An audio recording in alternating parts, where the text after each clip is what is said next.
एक मेहनत मैंने मुजफ्फरपुर शहर में राजभूषण चौधरी निषाद जी के लिए किया और उनकी भी जीत, उस जीत में एक गिलहरी प्रयास मेरा भी था, जिसके लिए मुझे राष्ट्रीय 25 वर्षों से भाजपा की एक समर्पित सिपाही रही हूँ।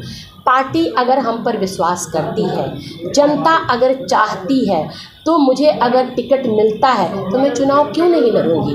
देखिए, मैं स्नातक सीट के लिए उम्मीदवार नहीं हूँ। क्या ये प्रेस कॉन्फ्रेंस इस उद्देश्य से रखा गया है कि अभी लोकसभा चुनाव हुए और भारतीय जनता पार्टी की तीसरी बार मोदी जी के नेतृत्व में लगातार तीसरी बार यह सरकार बनी है, तो मैं मोदी जी को बधाई देती हूँ इस रिकॉर्ड जीत के लिए। उनकी मैं मोदी जी को बधाई देती हूँ, उनके कैबिनेट के तमाम मंत्रीगण को बधाई देती हूँ और उम्मीद करती हूँ कि यह तीसरा कार्यकाल भी उपलब्धियों से भरा रहेगा। एक उद्देश्य और भी है कि इस लोकसभा चुनाव में महिला मोर्चा की राष्ट्रीय कार्य समिति सदस्य होने के नाते मैंने 2 जगह बहुत मेहनत करी थी।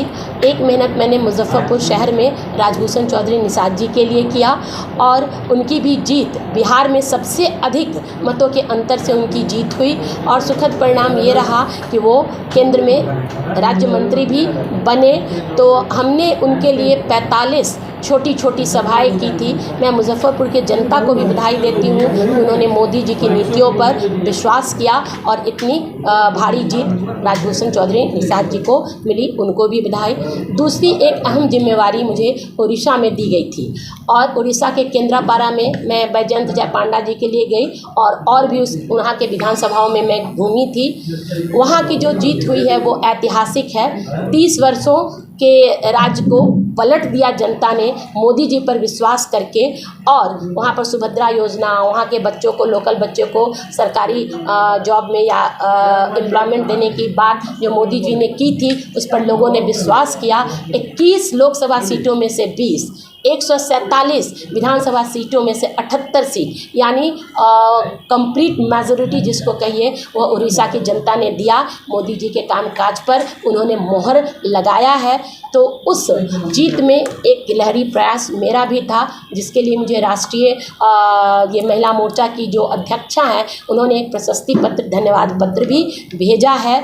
तो इन चीज़ों से कार्यकर्ताओं का मनोबल बढ़ता है और यह जीत मेरे लिए भी कई मायने में बहुत महत्वपूर्ण है। तो मैं उड़ीसा की जनता को भी इसके लिए धन्यवाद देती हूँ। शहर में चर्चा है कि ममता रानी क्या आने वाले विधानसभा चुनाव में खड़ा होंगे, क्या भाजपा के उम्मीदवार होंगे, इस प्रकार की चर्चा शहर में चल रही है। जी, मैं स्पष्ट कर देना चाहती हूँ कि मैं पिछले 25 वर्षों से भाजपा की एक समर्पित सिपाही रही हूँ।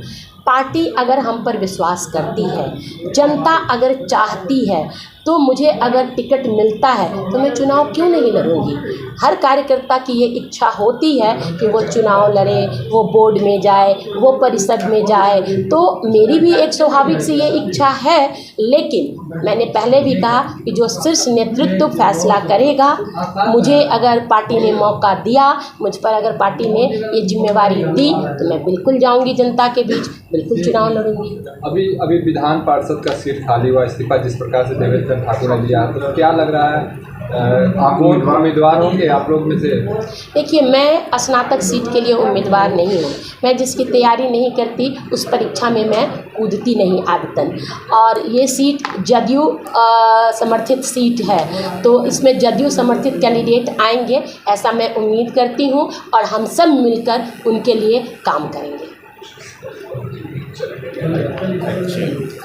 मोदी जी सभी वर्गों के लिए काम करते हैं और ये अकारण नहीं हुआ कि हमारी माननीय राष्ट्रपति द्रौपदी मुर्मू जी उड़ीसा से हैं और इसका भी व्यापक असर रहा उड़ीसा की जीत में महिलाओं का वोट प्रतिशत। आज तक का सबसे बड़ा वोट प्रतिशत वहाँ मेल जो थे पुरुष, उनका वोट प्रतिशत 73.37 था, जबकि महिलाओं का वोट प्रतिशत 75.55 है। तो ये महिलाओं का मुहर है मोदी जी के कामकाज पर और ये जो मोदी जी का महिलाओं के लिए दी गई योजनाएं हैं, वो साकार होती हुई नज़र आती हैं महिलाओं के इस समर्थन से।